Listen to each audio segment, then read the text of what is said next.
नमस्कार, आप देख रहे हैं डेली पोस्ट पंजाब हरियाणा हिमाचल और मैं हूं आपके साथ श्रेया शर्मा। कार्यक्रम विकसित भारत संकल्प यात्रा में आप सभी दर्शकों का स्वागत है।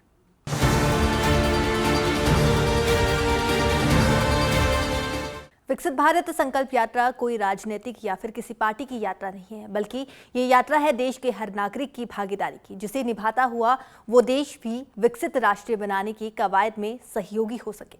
और साथ ही ये यात्रा है सरकारी योजनाओं का लाभ उनके असली हकदारों तक पहुंचाने की। देखिए एक खास रिपोर्ट। सेवा ही संकल्प, संकल्प गरीब के उत्थान का। विकसित भारत संकल्प यात्रा, संकल्प देश की जनता की सेवा का। ईमानदारी से जनता निभाए अपनी भागीदारी। योजनाओं से वंचित लोगों को कैंप तक लाइए, उनके जीवन में एक नई उम्मीद जगाइए। सरकार की ओर से चलाई जाने वाली योजनाओं का लाभ उसके असली लाभार्थी तक पहुंचे या नहीं, क्योंकि देश के प्रधानमंत्री की ओर से शुरू किया गया विकसित भारत संकल्प यात्रा का यह अभियान उनके मुताबिक जनता के लिए है, ताकि सरकार उन वंचित लोगों तक पहुंचते हुए उन्हें सरकारी योजनाएं, भले ही वो स्वास्थ्य से जुड़ी हुई हो, या फिर आयुष्मान योजना की बात हो, या बीपीएल वर्ग के बच्चों के लिए शिक्षा की बात हो, या फिर चूल्हे से होने वाले जहरीले धुएं से नारी शक्ति को बचाने की बात हो। ऐसी तमाम योजनाओं का लाभ अगर उन्हें मिला तो उनके क्या अनुभव हैं, यह जानने का जरिया भी है विकसित भारत संकल्प यात्रा। और प्रधानमंत्री की नजर में ये उनके इम्तिहान की भी यात्रा है। तो हमने तय किया कि भाई फिर से हम एक बार देश भर में जाएं, जो सरकार की योजनाएं हैं, जिनको मिला है, उनसे सुने कि भाई क्या क्या मिला, कैसे मिला, प्राप्त करने में कोई कठिनाई तो नहीं हुई, कोई रिश्वत तो नहीं देनी पड़ी, जितना तय था उतना मिला कि कम मिला। एक बार जाएंगे तो इसका हिसाब किताब भी हो जाएगा। तो ये विकसित भारत संकल्प यात्रा जो है ना, वो एक प्रकार से मेरी भी कसौटी है, मेरी एग्जामिनेशन है कि मैंने जो कहा था और जो मैं काम कर रहा था, मैं आपके मुंह से सुनना चाहता था और देश भर से सुनना चाहता हूं कि जैसा मैंने चाहा था वैसा हुआ है कि नहीं हुआ है, जिसके लिए होना चाहिए था उसके लिए हुआ है कि नहीं हुआ है, जो काम होना चाहिए था हुआ कि नहीं हुआ है।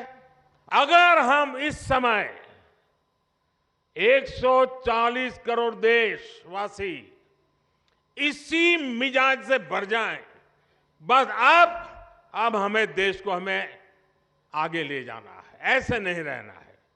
हर एक की जिंदगी बदलनी है, हर एक की शक्ति का सम्मान होना चाहिए, शक्ति का उपयोग होना चाहिए, तो देश को आगे बढ़ाना चाहिए। एक बार ये मन में ये बीज बो रहे ना, आज 25 साल में तो ऐसा वटवृक्ष बनेगा, 2047 में 2047 में विकसित भारत बन जाएगा और बच्चों को फल मिलना शुरू हो जाएगा। ये वटवृक्ष की छाया आप ही के बच्चों को मिलने वाली है।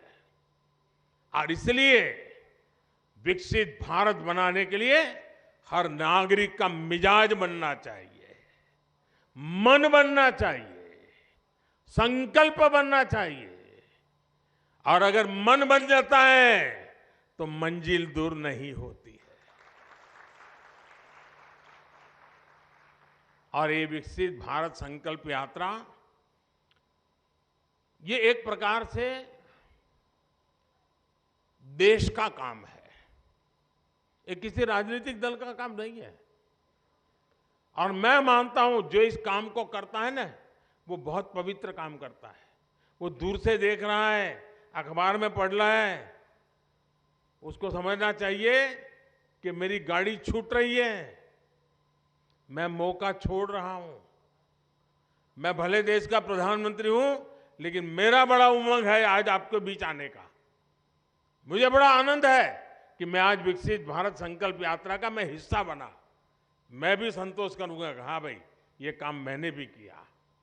आप में से हर किसी को करना चाहिए। अगले गांव में जहां भी यात्रा जाने वाली हो, शहर में जिस वार्ड में जाने वाली हो, भव्य स्वागत होना चाहिए। सबके सब लोग आने चाहिए, हर किसी को सुनना चाहिए, योजनाओं का लाभ लेने के लिए आगे आना चाहिए। और जिसको योजना का लाभ मिला है उसने आत्मविश्वास के साथ इसको बताना चाहिए। अच्छी बात बताने से भी अच्छाई का वातावरण पैदा हो जाता है। और इसलिए मैं चाहता हूं कि विकसित भारत यात्रा ये एक बहुत बड़ा सपना है, बहुत बड़ा संकल्प है, और अपने ही प्रयासों से इस संकल्प को हमने सिद्ध करना है। इस विकसित भारत यात्रा के दौरान देश को विकसित राष्ट्र बनाने के लिए देशवासियों को भी अपनी भागीदारी ईमानदारी से निभानी होगी और इसके लिए बाकायदा विकसित भारत संकल्प यात्रा के आयोजनों के दौरान शपथ भी दिलवाई जा रही है। हम शपथ लेते हैं कि भारत को 2047 तक आत्मनिर्भर और विकसित राष्ट्र बनाने के सपने को साकार करेंगे। हम शपथ लेते हैं कि गुलामी की मानसिकता को जड़ से उखाड़ फेंकेंगे। हम शपथ लेते हैं कि देश की समृद्ध विरासत पर गर्व करेंगे। हम शपथ लेते हैं कि भारत की एकता को सुदृढ़ करेंगे और देश की रक्षा करने वालों का सम्मान करेंगे। हम शपथ लेते हैं कि नागरिक होने का अपना कर्तव्य निभाएंगे। भारत माता की जय।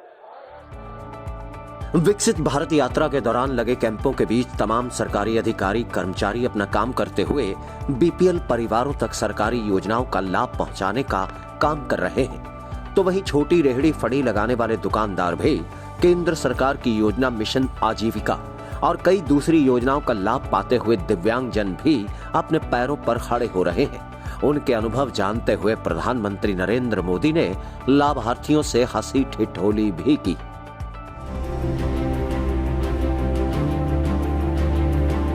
ये दिव्यांग लोग खेलकूद में भी हिस्सा लेते हैं क्या? हाँ? जी सर। आप क्या खेलते हैं? सर दौड़ रन करते हैं, पैसा खेल चलते हैं। हाँ। यस।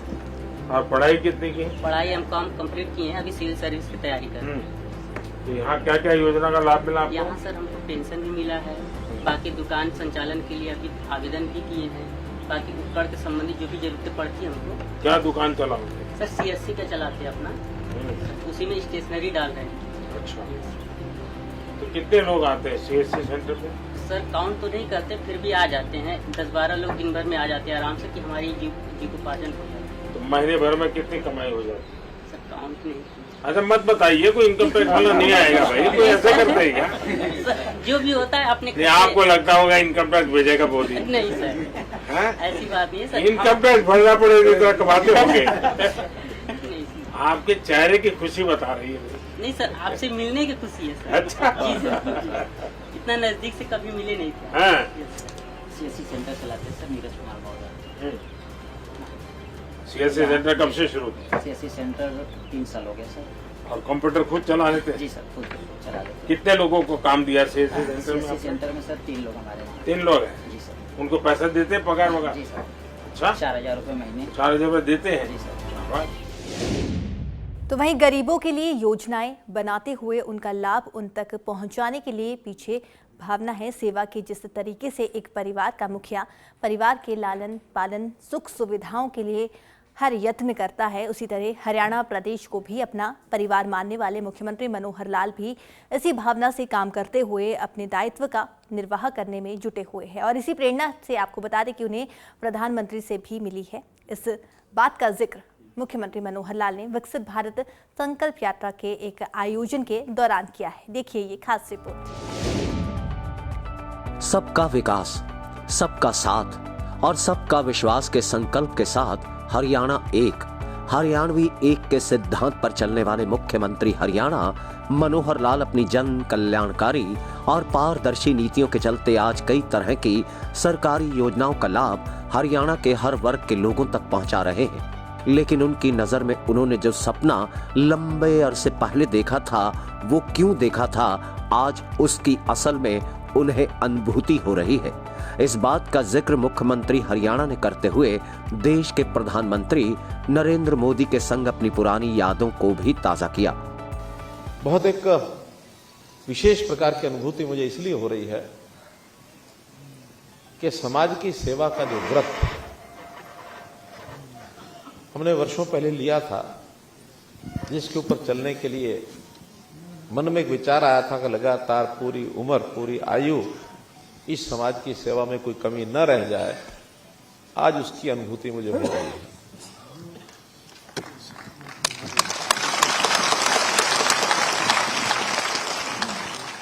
समाज के लिए क्यों काम करता है कोई व्यक्ति, मुझे कई लोग पूछते हैं, आपके मन में इतने सारे विचार क्यों आते हैं, ये लाभ इसको दे दो, ये लाभ उसको पहुंचा दो, ये लाभ उसको पहुंचा दो। मैंने कहा आपके परिवार में कितने लोग हैं?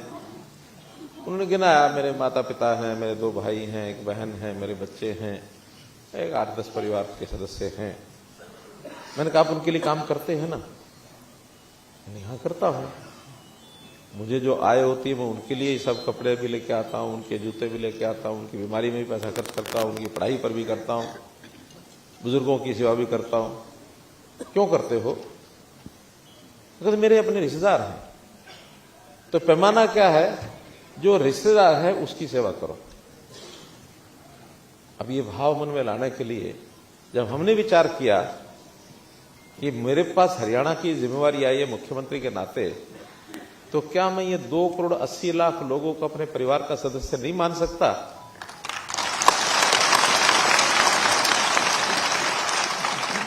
उसको माना है, और मान करके तभी विचार आता है कि समाज के अंदर जैसे परिवार में भी कोई कमजोर व्यक्ति भी हो जाता है, किसी कारण से, शरीर के कारण से उसकी किसी मानो और कमी हो जाती है, उस कमी के कारण से। तो ऐसे समाज में भी अलग अलग तरह के जो लोग होते हैं उनमें भी कोई न्यूनता रह जाती है। तो सेवा का हक, पहला हकदार वही होता है जिसके अंदर कोई कमी हो, शारीरिक हो, आर्थिक हो, गरीबी हो, बेरोजगारी हो, शिक्षा की हो, स्वास्थ्य की हो। इन चीजों को सामने रख करके हमें बताया, सिखाया तो हमारे प्रदेश के प्रधानमंत्री नरेंद्र मोदी जी ने, क्योंकि मेरा मोदी जी के साथ बहुत पुराना संबंध है। उनका विचार भी यही है जो हमारा विचार है। वास्तव में तो हम किसी एक यूनिवर्सिटी के विद्यार्थी रहे हैं दोनों। कुछ लोग जानते हैं वो कौन सी यूनिवर्सिटी है? Doctor Hedgewar university.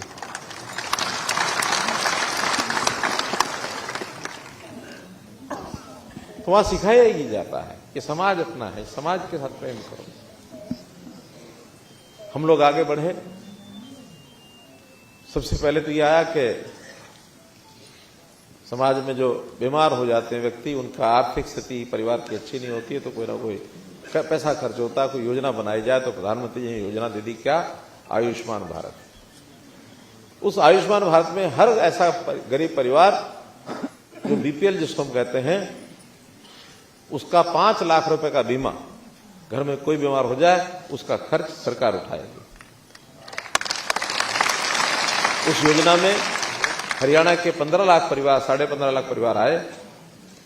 हमें लगा कि नहीं, हमारे यहां गरीबी की रेखा की जो लिमिट है वो 1,20,000 की बजाय हमें थोड़ा ऊपर करनी चाहिए।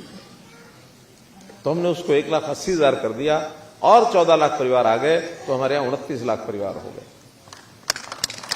इसके बाद भी डिमांड आई कि थोड़ा पैसा ले लो, 1,80 से ऊपर भी लिमिट बढ़ा दो। हमने हिसाब लगाया कि अभी कुल मिला के एवरेज एक परिवार के ऊपर 3,000 रुपए का खर्च आता है। तो जो बातचीत की, कुछ लोग बैठे थे, भाई 1,500 हम भर देते, 1,500 आप दे दो, करने का हम ले लो। हमने वो योजना भी खोल दी, 1,80 से लेकर 3 लाख तक की जिसकी इनकम है परिवार की, उसको भी जोड़ा।